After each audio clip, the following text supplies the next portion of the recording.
Nous sommes donc en compagnie de son Excellence Monsieur Mohamed Ali Abdallah Nassour, qui est le ministre de l'Hydraulique urbaine et rurale de la République du Tchad.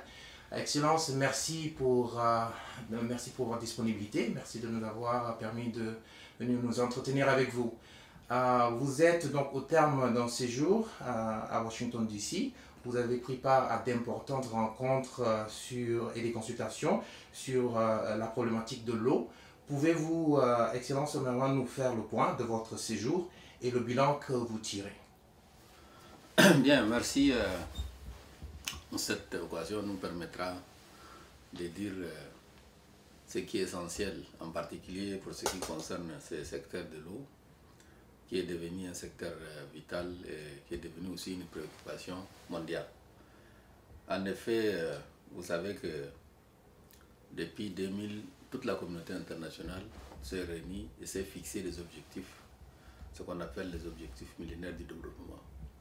Et les objectifs millénaires du développement, l'eau est la première composante parce qu'elle est transcendale à tous les niveaux, à toutes les facettes de la vie de l'homme, que ce soit dans le cadre de l'environnement, de la croissance économique, que ce soit dans la lutte contre la stratégie de lutte contre la pauvreté ou bien la sécurité alimentaire. Donc à tous les niveaux, c'est l'eau qui joue le rôle essentiel. Non seulement à ces niveaux, mais aussi d'autres niveaux plus importants tels que la santé, l'éducation.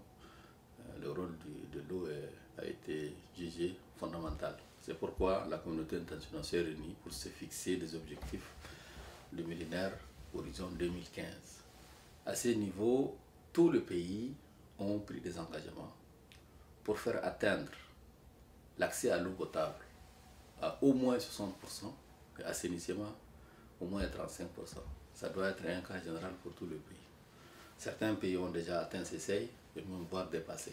Pour ce qui concerne l'Afrique subsaharienne d'une manière générale, a des difficultés, des contraintes techniques, financières,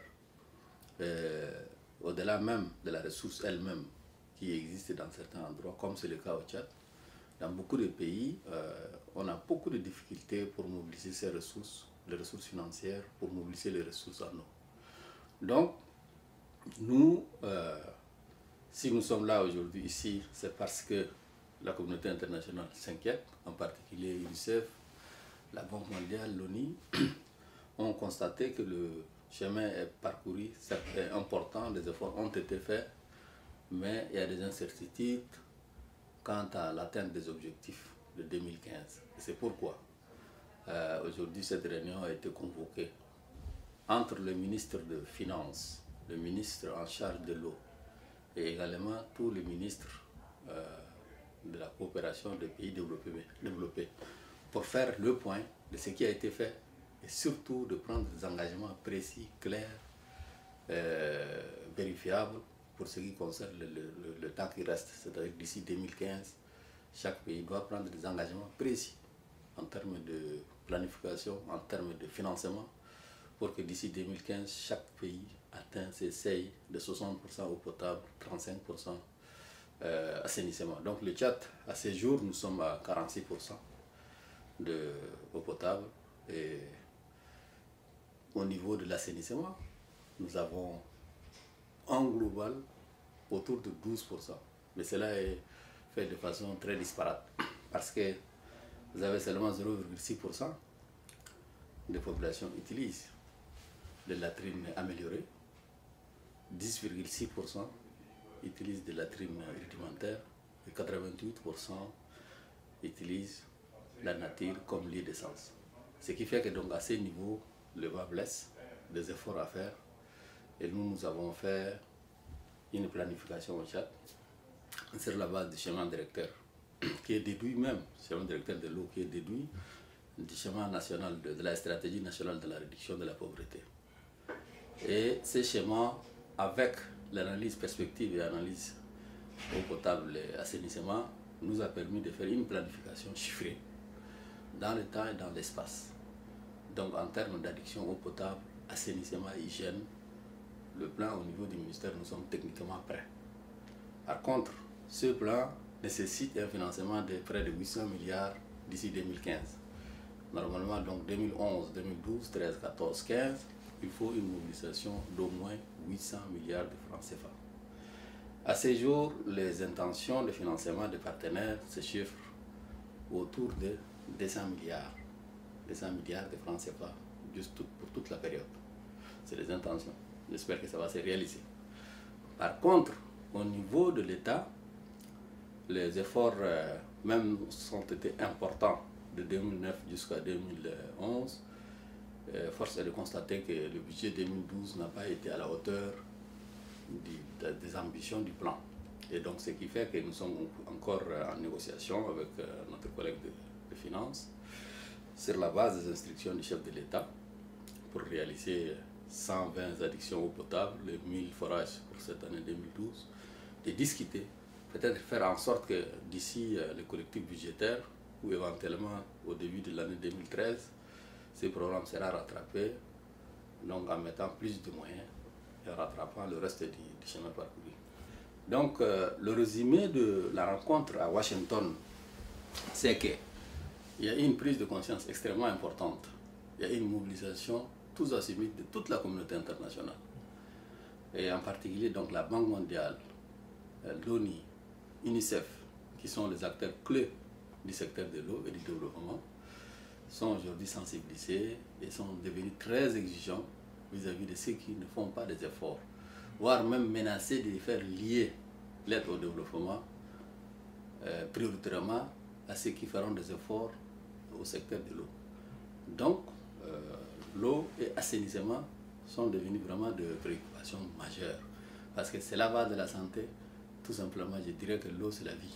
Donc, puisque comme tel, il faudrait que tout le pays puisse prendre conscience et donner des moyens adéquats pour naturellement atteindre ses objectifs. Et à l'issue de cette rencontre, donc un mécanisme inclusif qui regroupe tous les coopérants, c'est-à-dire partenaires au développement, les pays nécessités, tels que les pays de l'Afrique du Sud, comment on appelle, de Sud-Afrique, et le pays de l'Amérique latine, le pays de l'Asie du Sud. Ces pays qui n'ont pas encore atteint ces seuils doivent se retrouver en concertation permanente avec les partenaires pour évaluer et pour voir quels sont les efforts que les pays eux-mêmes peuvent faire. Et il faut que le pays, maintenant, le message est que le pays s'approprie eux-mêmes de leur programme. Qu'ils fassent des efforts d'abord à leur niveau avant de demander l'aide aux autres. Et les autres peuvent évaluer aujourd'hui les moyens des uns et des autres. Nous ne sommes pas dans un circuit fermé. Aujourd'hui, il y a des indicateurs qui font que chaque pays, on connaît ses capacités, ses ressources, ses contraintes. Donc, à partir de ça, les efforts peuvent venir, mais à condition qu'il y ait une volonté politique importante soit manifestée au niveau des pays africains pour atteindre les objectifs. Voilà, c'est le mécanisme qui est presque mis en place et qui va suivre et qui va évaluer les chemins parcourus d'ici 2015 pour qu'on soit en harmonie. Voilà un peu, c'est notre objectif. C'est cette mobilisation qui nous donne encore davantage de confiance, d'espoir pour aller de l'avant. Nous, au Tchad, nous avons non seulement ces problèmes, mais aussi nous avons le problème de l'assèchement accéléré du lac Tchad, dont le chef de l'État est en train de faire des efforts depuis qu'il est le président en exercice de la commission du bassin du lac Tchad. Il a fait énormément d'efforts, il a fait porter ses messages à l'échelle mondiale, à tous les forums.